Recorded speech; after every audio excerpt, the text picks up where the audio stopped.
see how I come to work? Very demure. I don't wear too much makeup. I don't come showing up with wing liner and lashes. I do a little hair oil on the wig. I do a little tinted moisturizer. I do a little brow gel. Very considerate, very approachable, very demure. Eccentric. Offbeat. Maybe a little kooky. Yeah, they're oddballs. Not quite normal, but hey, it's America.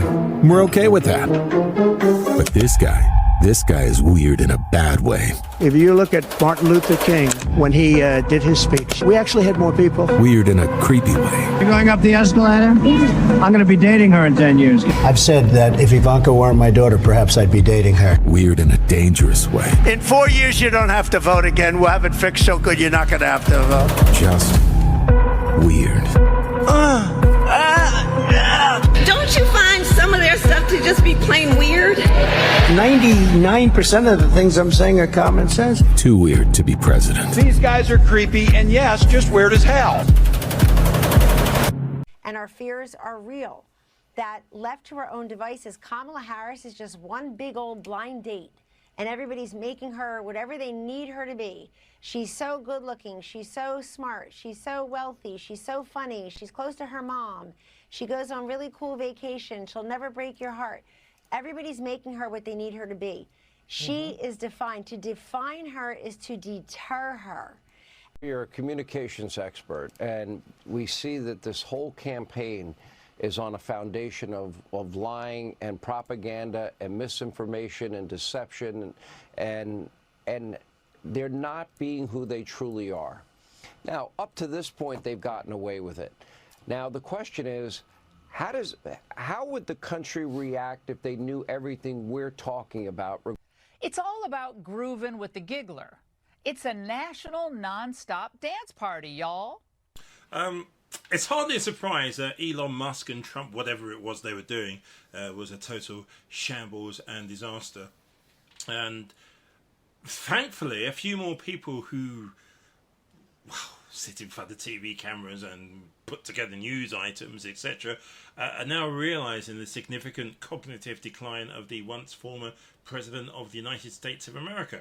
It's just a shame that all the attention and energy they put into tracing where President Biden's mental stability was, they didn't even use 2% to focus on the other guy, who really is not, I mean, the guy is not there at all. And he keeps on doing these, what I would say, media-friendly environment interviews. He has all these sycophants who repeat one line, who insult President Biden's mental capacity and ability. I would love to see Trump, for example, right now, so we know the situation in the Middle East and Gaza is quite explosive, to say the least. I'd love to see somebody actually get Trump for an hour talking about foreign policy, with various different trouble spots and various different situations around the world. Joining us now is New York Times senior political correspondent Maggie Haberman. So if Trump is in fact rattled by Vice President Harris, is it clear to you what it is specifically that rattles him so? Well, I think there's two things, Anderson. Number one, she's closed the polling gap with him in a pretty short amount of time, and he had gotten very used to running against Joe Biden. That was comfortable for him. He knew what the line of attack was, and his campaign had spent a lot of time and money on it. But she is a woman, and she is a black woman, and both of those factors have proven pretty challenging for him in the past. Yes, he is. His allies will say he is an equal opportunity offender, and he goes after everybody, and it's certainly true that he insults a wide variety of people, but he has seemed to really struggle with women opponents, women critics, and particularly black women who are critics.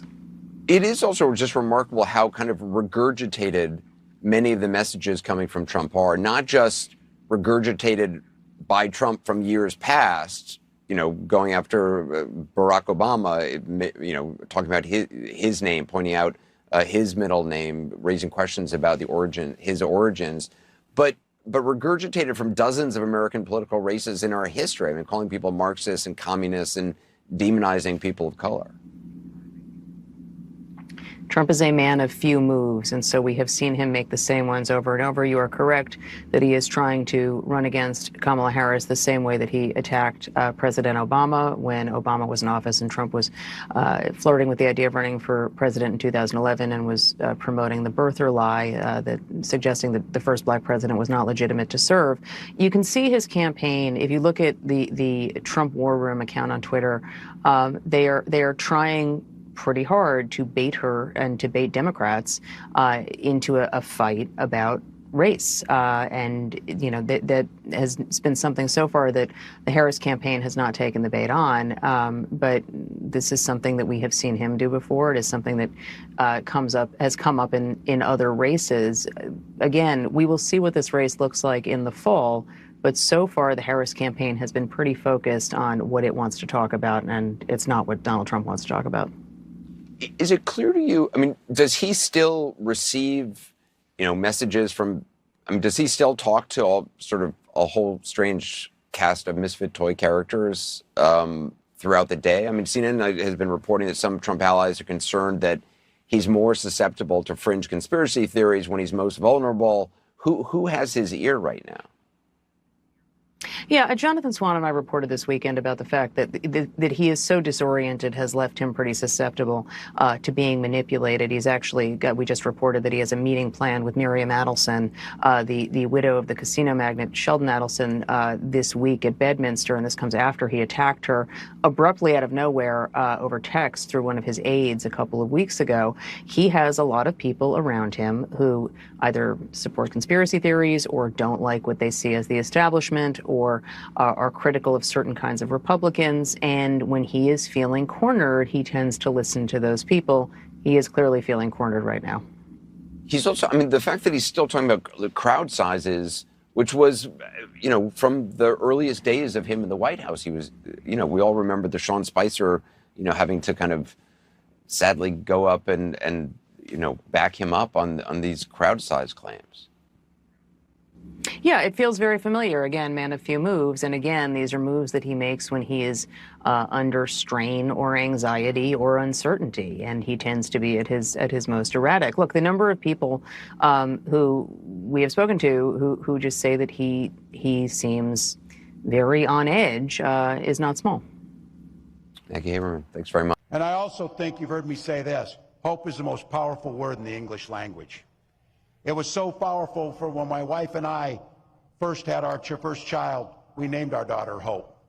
But my wife often reminds me, hope is a great word and a beautiful name, but it's not a damn plan. We can't hope that we defeat Donald Trump. We can't hope that we can collectively bargain. We can't hope we protect Social Security. We can't hope that we address climate change.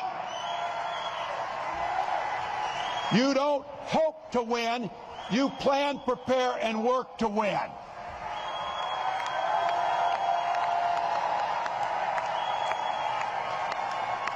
Look at this place. This place is filled with people who like hard work. These are people who get up and enjoy hard work and know how to get it done. So what do you think? A room full of 1.4 million AFSCME members, and this room here, how many voters do you think we could turn out in an hour? How many friends can we bring to the polls? We got over 4,000 people in this room.